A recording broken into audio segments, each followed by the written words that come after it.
ว่าฟ้าเอ้ยฟ้าห้องความพายใจเหงาหวงคิดฮอดตาวาเจ้าจากไปในเมืองตั้งนานป้าอายท่าอยู่บ้านนั่งกินน้ำตา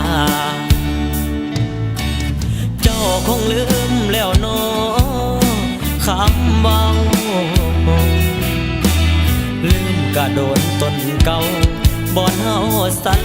ญาว่าจะคืนมาบ้านซอยอ้ายดำนารอจนเข้าถือผ้ายังบ่ได้ข่าวเห็นฟ้าอุ้มฝนเบิ่งคือมีคนอุ้มน้องล้างสังหรณ์ทองว่าน้องนั้นมีผู้บ่าวย้ำมีไกลซ่อนเบิ่งคือคนนอนมุนตั้งเจ้าน้ำตาไหลยาวในข้าวเมฆไหลเวียนวน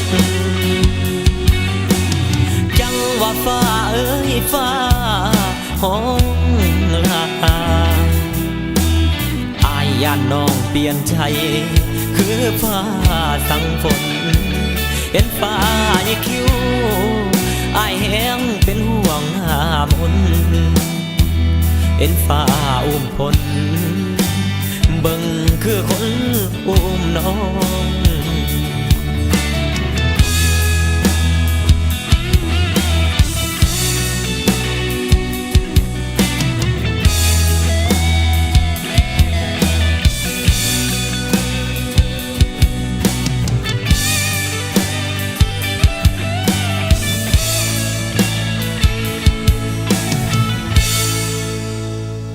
เห็นฟ้าอุ้มพลเบิ่งคือมีคนอุ้มน้อง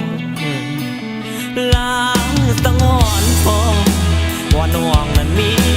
ผู้บ่าวย้ำมีไกลซ่อนเบิ่งคือคนนอนมุนตักเจ้า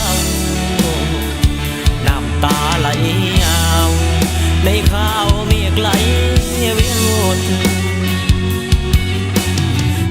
ว่าฟ้าเอ้ยฟ้าห้อ